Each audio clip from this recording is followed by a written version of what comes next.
वक्रतुण्ड महाकाय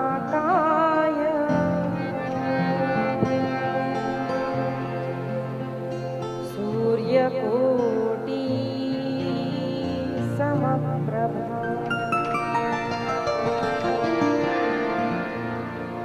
निर्विघ्नं कुरु मे देव सर्वकार्येषु सर्वदा। यही तो परीक्षा होती है। हर मानव के जीवन में अच्छे दिन आते हैं और बुरे दिन भी आते हैं। अच्छे लोग भी मिलते हैं, बुरे लोग भी मिलते हैं। ऐसे लोग भी आपको मिलेंगे जो कहेंगे देखो ये काम कर दो, ये फायदा होगा। लोग बताते हैं, कुकर्म करने के लिए प्रेरित करते हैं।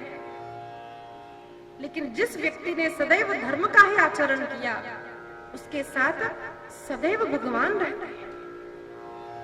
इतनी कठिन परिस्थितियों में भी तरुण अत्यंत शक्तिशाली पांडव, लेकिन कभी अपना धैर्य खोया नहीं, कभी अपना धर्म छोड़ा नहीं। और ऐसे भगवान कृष्ण की कृपा से इन पांडवों की जीत हुई। लेकिन आज कुंती ने देखा कि वो कन्हैया छोड़कर जा रहा है। भगवान कृष्ण जाने लगे तो कुंती माता ने सुंदर स्तुति की है। इतनी सुंदर स्तुति है कि लगता है बस इसी पर 7 दिन प्रवचन करें।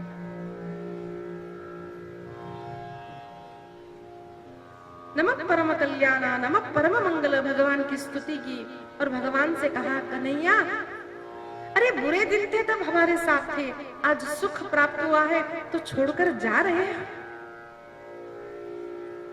अरे वो सुख सुहाता नहीं जिस सुख में तुम्हारा साथ न हो। विपदो नैव विपदः, संपदो नैव संपदः। विपदः विष्णु विस्मरणम्, संपत नारायण स्मृति ही। अरे जब जब भगवान का नारायण स्मरण होता है, जब भगवान के भक्त साथ होते हैं ना, वही तो सुख है। कन्हैया जाओ नहीं। यहाँ माँ ने विपदा मांगी ऐसा कहते हैं, लेकिन विपदा मांगी नहीं। कोई जीव का इतना धैर्य नहीं कि वो विपदा मांगे। कुंती ने बस ये कहा, प्रभु विपदा आए सो आए, कोई बात नहीं, बस तुम कभी छोड़कर जाना नहीं। क्योंकि माँ जानती है कि कोई मारने का प्रयास करे, कोई अपमान करने का प्रयास करे, कोई हमारे काम बिगाड़ने का प्रयास करे, लेकिन तब भी अगर भगवान कृष्ण हमारे साथ हो ना, तो हमें विजय अवश्य मिलेगी। इस सांसारिक चीजों में ही नहीं, जन्म मरण के चक्कर से छुड़ाने वाला केवल भगवान का ही साथ है। इसीलिए बार बार माँ कहती है कि विपद संतु न शश्वत तत्र तत्र जगत गुरु। तुलसीदास जी महाराज कहते हैं, कह हनुमंत विपति प्रभु सोई, जब तब सुमिरन भजन न होई, जब तब सुमिरन भजन न होई। सुंदर स्तुति की है, कह हनुमंत विपति प्रभु सोई। हनुमान जी कहते हैं, प्रभु विपदा तो तभी आती है जब आप हमसे दूर चले जाते हैं। सुंदर कुंती जी ने स्तुति की, तभी एकाएक सभी का ध्यान आकृष्ट करती है उत्तरा का आवाज। उत्तरा कहती है, बचाओ, रक्षण करो, रक्षण करो। तब भगवान ने देखा कि उत्तरा के गर्भ पर ब्रह्मास्त्र चलाया गया है, कोई जान नहीं सका। तब भगवान ने उसके गर्भ में प्रवेश करके उस मृत शिशु को नवीन जीवन दिया है। गर्भ में शिशु मरा हुआ था, परंतु भगवान ने अपनी कृपा से उसे पुनः जीवन दान प्रदान किया। वही बालक जब बाहर प्रकट हुआ तो वो बार बार देखने लगा कि गर्भ में मुझे जिस पुरुष का दर्शन हुआ वो कौन है, ये है, ये है या ये है। परितः ईक्षते परीक्षितः, उसका नाम विष्णुरात था। लेकिन इस भाव के कारण परीक्षित कहा गया। भगवान ने उस गर्भस्थ शिशु का रक्षण किया। फिर सभी पांडवों को लेकर भीष्माचार्य के पास जाते हैं। भीष्म जी ने सुंदर उपदेश दिया है, शांति पर्व का सुंदर उपदेश आया है। एक राजा को क्या करना चाहिए, एक पत्नी को क्या सुंदर वर्णन आया है शांति पर्व का। उसके पश्चात भीष्माचार्य ने भगवान का स्मरण करते हुए अपना देह त्याग दिया है। उनकी इतनी महिमा है कि अपने पिता के कारण उन्होंने विवाह नहीं किया, आजीवन ब्रह्मचर्य का पालन किया। इसका परिणाम यह हुआ कि आज भी जब हम श्राद्ध कर्म करते हैं तो वर्णन किया गया है कि जो भी भीष्माचार्य का के लिए तर्पण करेगा उसी का श्राद्ध तर्पण परिपूर्ण होता है। लेकिन एक बार उसने ऐसा दृश्य देखा, वह बौखला उठा कि ये क्या हो रहा है। एक अत्यंत काला पुरुष एक गाय को, एक बैल को मार रहा है। जब उन्हें दंडित करने के लिए परीक्षित आया तब समझ में आया कि यह पृथ्वी है गाय रूप में और धर्म रूप में बैल है। एक काला पुरुष मार रहा है, उसे जैसे ही दंडित करने गया वह शरण में आया। उसने कहा, महाराज सत्य के बाद त्रेता, त्रेता के बाद द्वापर, द्वापर के बाद कली, ये मेरी ही बारी है। अब कलयुग आरंभ हो रहा है, मैं कहाँ जाऊंगा। तब परीक्षित ने कहा, मेरे धर्म राज्य में तुम्हें स्थान नहीं है। तब परीक्षित ने कुछ स्थान मांगे हैं। तब परीक्षित, कली ने कुछ स्थान मांगे हैं। तब परीक्षित ने उन्हें कुछ स्थान दिए। द्यूतम पान स्त्रिय सूना, देखो तुम ये 4 स्थानों में रहो। द्यूत, हिंसा, स्त्री और मद्यपान। द्यूत यानी क्या? द्यूत यानी केवल पत्ते खेलना ऐसा नहीं है। उसका अर्थ संत श्री डोंगरे जी महाराज वर्णन करते हैं कि कम परिश्रम से अधिक पैसा कमाना, दूसरों को दुख के दे करके अधिक पैसा कमाना। ऐसा अगर धन हमारे पास है तो समझना ये द्यूत का धन है और ऐसे धन में कली रहता है। मद्यपान में तो कली रहता ही है। भले कितने पढ़े लिखे लोग आज पीने में खुद को पौष समझते हैं, बड़े अच्छा समझते हैं, लेकिन सभी जानते हैं कि मद्यपान करने वाले का कभी स्वास्थ्य भी ठीक नहीं रहता, न परिवार ठीक रहता है। अध्यात्म तो बहुत दूर की बात है। इसलिए पीने वाला हीरो भी जब आए ना तो सिनेमा के नीचे देते हैं ना, drinking is injurious to health. हम जानते हैं, वो भी जानते हैं। जानने से क्या होगा? बिना आचरण, हमने सुना आचरण महत्वपूर्ण है। अस्तु, तो द्यूत में भी, मद्यपान में भी कली रहता है। स्त्री, तो ये बात सुन के कई स्त्रियों को ऐसा लगता है, अरे स्त्रियों की तो शास्त्रों में अवहेलना की है। इसीलिए कहते हैं कि शास्त्रों को संतों के श्रीमुख से सुनना चाहिए। वाच्यार्थ, लक्ष्यार्थ, शब्दार्थ ये अलग अलग होते हैं। एक शब्द एक वाक्य में एक अर्थ देता है तो दूसरे वाक्य में लक्ष्य दूसरा होने के कारण दूसरा अर्थ आता है। यहाँ पर स्त्री इसलिए कहा गया कि एक पुरुष के लिए पर स्त्री का चिंतन करना, वहां पर कली है। और एक स्त्री अगर पर पुरुष का चिंतन करती है तो वहां पर भी कली रहता है। उसका तात्पर्यार्थ यह है कि धर्म पूर्वक हम जिनके साथ विवाह करते हैं वहां पर कली नहीं है। विवाह के बाहर अगर आप काम भाव रखते हैं तो वहां पर कली रहता है। हिंसा में कली रहता है। तब कली ने और एक स्थान मांग लिया तो परीक्षित ने सुवर्ण का स्थान मांगा। अब हमें शंका हो सकती है कि दीदी हम तो दिवाली पर भी, धनतेरस पर भी हम सोना खरीदते हैं,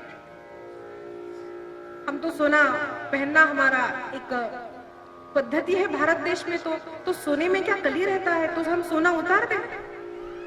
ऐसा नहीं है। यहाँ पर भी यही अर्थ है कि हमारे पास धन अगर पाप कर्म से आया तो उस सोने में, उस धन में, उस घर में, उस संपत्ति में, वस्त्र हो, अलंकार जो भी हो, पाप कर्म से अगर घर में आया है तो उसमें कली का निवास होता है। उसे 5 स्थान देकर के परीक्षित महाराज वहां से चले गए। लेकिन कली ने सोचा अब कैसे इस राजा पर आक्रमण करूं। इसीलिए शौच का वर्णन करते हैं। शौच का भी बहुत महत्व है कि लघु शंका दीर्घ शंका जाने के बाद भी बहुत लोग पेपर का यूज करते, वो ठीक नहीं है। हाथ पैर ठीक से धोने चाहिए, कुल्ला करना चाहिए, अब रास्ते पर खाना नहीं चाहिए, खाना खाने के बाद कुल्ला करना चाहिए। अनेक नियम हमारे शास्त्रों ने बताए हैं। ऐसा नहीं हुआ तो बुद्धि में कली प्रवेश करता है। हम जो वस्त्र अलंकार धारण करें, जिस घर में रहे, जिस वस्तु का हम स्वीकार करें, वो कहां से आई है इसका चिंतन। कई लोगों को होता है कि रास्ते में कुछ दिखा तो पता नहीं किसका, उठाकर घर ले आया। सोना भी हो, घर नहीं ले आना चाहिए। कुछ भी बड़ी वस्तु हो, कीमती वस्तु हो, न ले आए घर। पता नहीं किस निमित्त से, किस धन से वो प्राप्त की गई है। और ऐसा ही हुआ, परीक्षित के घर में एक ऐसा मुकुट था जो मुकुट भीम लेकर आया था। आगे कथा आएगी कि भगवान कृष्ण ने जब असुर को मारा, जरासंध को मारा, तब उसका जो मुकुट था, पूरी संपत्ति भगवान ने उसके पुत्र को दी। उसका पुत्र का नाम भी सहदेव था, उसको दे दी। लेकिन भीम को बड़ी अच्छी लगी तो वो बिना बताए ले आया, जो खुद की नहीं है। भगवान ने वहां से एक कण भी नहीं लिया, लेकिन ये भीम उठाकर ले आया। पाप की वृत्ति से वो मुकुट बना था। जरासंध पापी था और आज वह मुकुट परीक्षित ने धारण किया।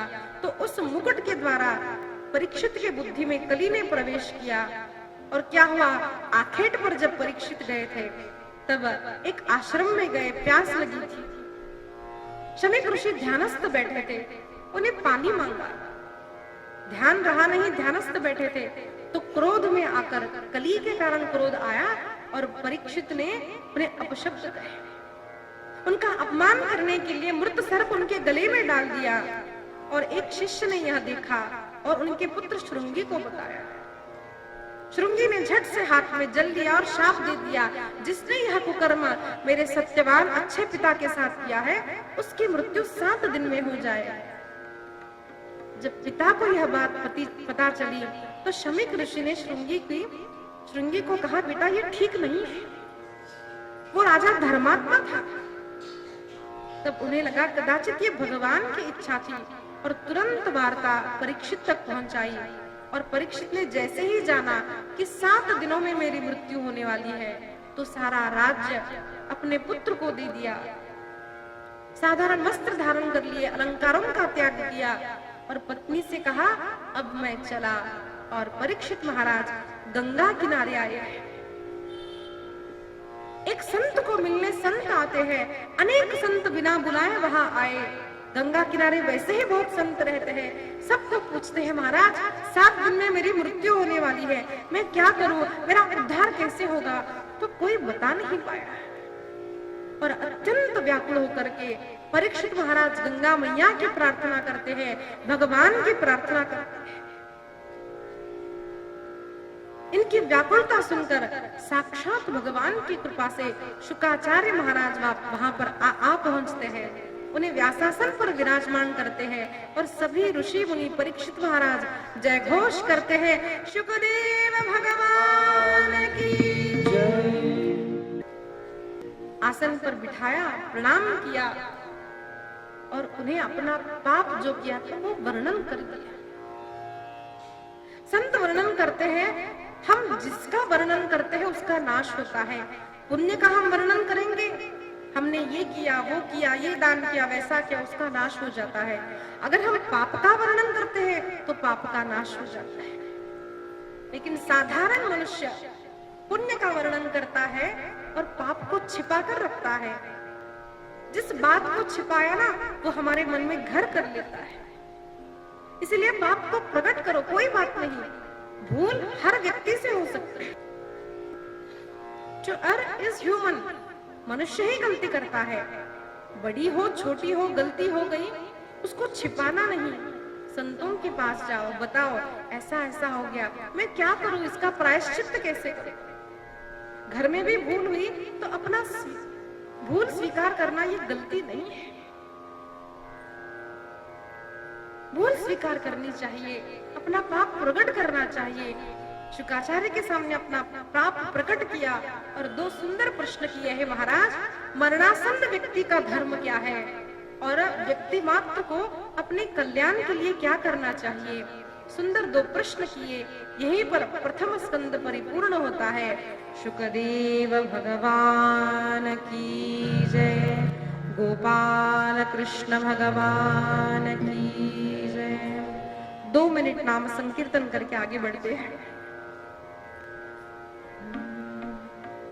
गोपाल राधा कृष्ण गोविंद गोविंद, गोपाल राधा कृष्ण गोविंद गोविंद, गोपाल राधा कृष्ण गोविंद गोविंद,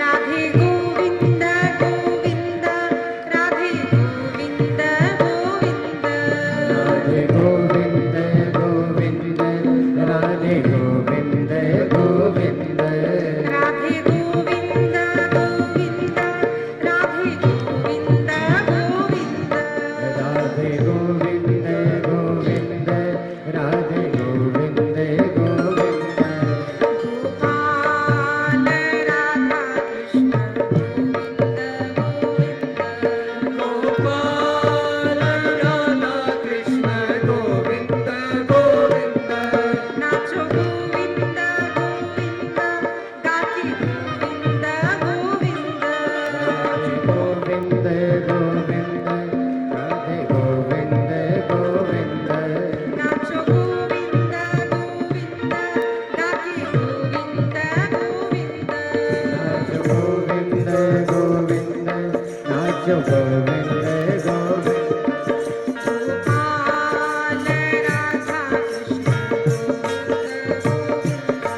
गोपाल राधा कृष्ण गोविंद गोविंद, गोपाल राधा कृष्ण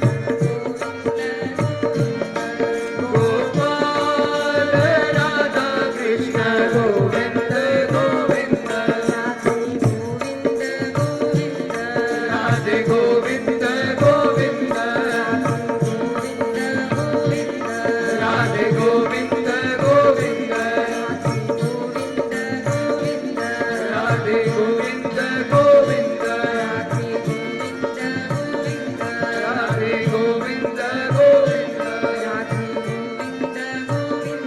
राधे गोविंद गोविंद, गोपाल कृष्ण भगवान की जय।